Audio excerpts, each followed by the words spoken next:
than Imran.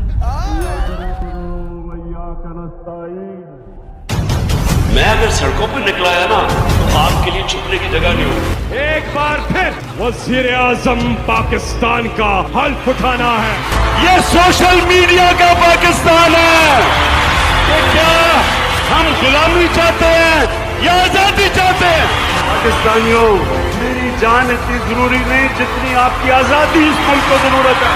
کہ کیا نعرہ لگا تھا کہ پاکستان کا مطلب کیا؟ میں ساری قوم کو آج کہتا ہوں کہ ہم کسی صورت ان چوروں کو اور امریکنوں کے غلاموں کو ہم قبول نہیں کریں گے. ہر پاکستان کے شہر میں نکلوں گا. ہماری قوم کا فیصلہ کن وقت آ گیا.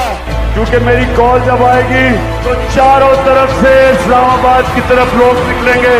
شہباز شریف کی چھوٹی سی جو اسلام آباد کی حکومت ہے، وہ جب چاروں طرف سے عوام کا سمندر آئے گا اسلام آباد کی طرف، میں آپ کو یقین دلاتا ہوں کہ شہباز شریف نہ اس کو روک سکیں گے اور نہ یہ جو ڈاکو زرداری ہے یہ روک سکے گا.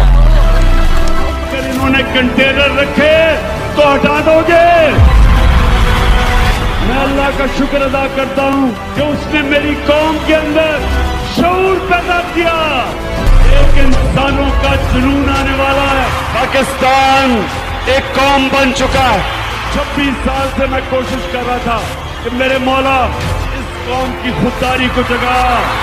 میں دیکھ رہا ہوں کہ پاکستان کو ایک قوم بنتے ہوئے میرے پاکستانیوں ایک نیا ملک اٹھ رہا ہے. ہمارا ایک خوددار قوم کھڑی ہو رہی ہے کہ اللہ تیرے سوا ہم کسی کے سامنے نہیں جھکتے. جب اللہ نے آپ کو پر دیے اٹھنے کے لیے تو کیوں زمین پہ چونٹیوں کی طرح رینگ رہے ہو؟ یہ وہ لوگ ہیں میرے پاکستانیوں، ذہن میں ڈال لو، جو اس 22 کروڑ غیرت مند باشعور قوم کو ایک غلام بنانے جا رہی. یہ نہ آج تک میں کبھی کسی کے سامنے جھکا ہوں سوائے اللہ کے، اور انشاءاللہ کبھی اپنی قوم کو کسی کے سامنے نہیں جھکنے دوں گا انشاءاللہ. ختم.